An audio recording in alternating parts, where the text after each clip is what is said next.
So hello student, welcome to college study Delhi university. आज हम आपके लेके आए हैं goods and service tax and custom law की गाइडलाइंस, जो कि आपका पेपर है जीएसटी बीकॉम ऑनर्स का 6 सेमेस्टर का। उसकी जो गाइडलाइंस है वो आ चुकी है और आपकी डेट शीट भी आ गई है फाइनल वाली, तो जल्दी से जल्दी उसे डाउनलोड कर लो। और यहाँ पे ये पूरी मिनट्स दे रखे हैं कि क्या क्या हुआ था। जनरल गाइडलाइंस अब यहाँ से हम शुरू करते हैं। तो आपकी यूनिट 1 है स्ट्रक्चर, रजिस्ट्रेशन एंड एग्जेम्पशन।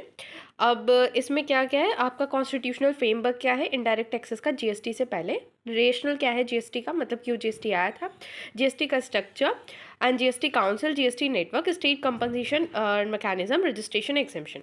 तो यहाँ यूनिट 1 में बाकी सारी आपकी थ्योरी है। आपके जो न्यूमेरिकल क्वेश्चन बनेंगे वो आपका registration and exemption from GST से बनेंगे। ठीक है, यहाँ पे इन्होंने दे रखा है कि 18 मार्क्स का है आउट ऑफ 90, और कुछ गाइडलाइंस है कि कौन कौन से रूल्स आपको पढ़ने हैं, कौन कौन से सेक्शन पढ़ने, कौन कौन से नहीं करने। तो ये आपको ये यहाँ पे आप पढ़ लीजिएगा अच्छे से। देन उसके बाद आ जाता है आपका यूनिट सेकेंड। यूनिट सेकेंड है leave and collection of GST. इसमें आपका सप्लाई है, मतलब मीनिंग ऑफ सप्लाई, उसके बाद place of supply, then time of supply, value of supply, then mixed and composite supply, ये सारी चीज़ें इसमें हैं।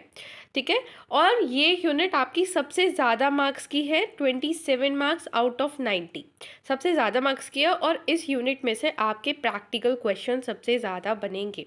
और इसमें लिखा है साफ साफ 4th पॉइंट में, the question will be asked from this unit will be practical based.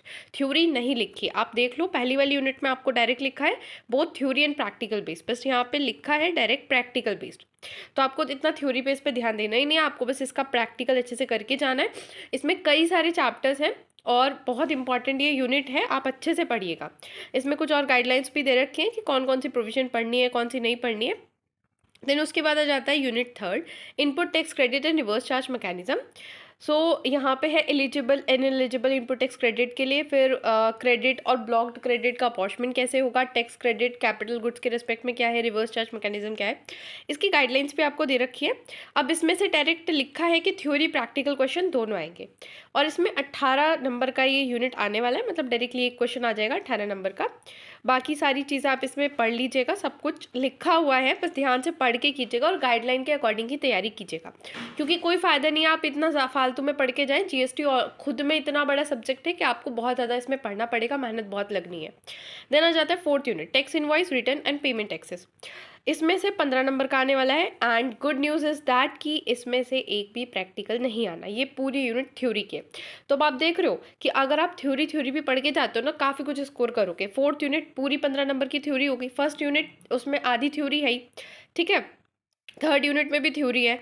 तो काफ़ी इसमें इस बार काफ़ी अच्छा है कि प्रैक्टिकल क्वेश्चन के साथ साथ थ्योरी को भी काफ़ी वेटेज दिया गया है।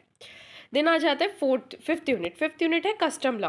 कस्टम लॉ ये छोटी सी है, ज़्यादा बड़ी तो है नहीं। Basic concept, territorial water, high level, type of custom duty and valuation, बस इतना है। अब इसमें भी आपको बेसिक कॉन्सेप्ट पता होने चाहिए, जैसे कि exclusive zone, high sea, taxable in case of import. Type of custom duty में आपका basic custom and duty, anti dumping, safe guard and protective. अब ये जो basic custom duty, anti dumping है, इन सब के मतलब न्यूमेरिकल आते हैं, ठीक है। बट न्यूमेरिकल बिल्कुल भी, जैसे पिछली बार इनकम टैक्स में काफ़ी सारे न्यूमेरिकल्स थे, काफ़ी हार्ड थे, बहुत लंबा प्रोसीजर था, बट ऐसा कुछ नहीं है इसमें, बहुत ही सिंपल न्यूमेरिकल इसमें रहते हैं। आप एक बारी प्रॉपर कर लीजिएगा तो आप अच्छे से एग्जाम में भी करके आएंगे। देन ये 12 मार्क्स का है आउट ऑफ 90 मार्क्स, ये इसमें प्रॉपर लिखा हुआ था, बाकी तो नीचे बस टीचर्स के नाम दिए हुए हैं। सो इसी के साथ ये गाइडलाइंस आपकी कंप्लीट होती हैं। अगर कोई भी डाउट है तो नीचे कमेंट सेक्शन में बताइएगा, और कॉलेज स्टडी दिल्ली यूनिवर्सिटी को सब्सक्राइब कीजिएगा और बेल आइकन को हिट कीजिएगा। Thank you.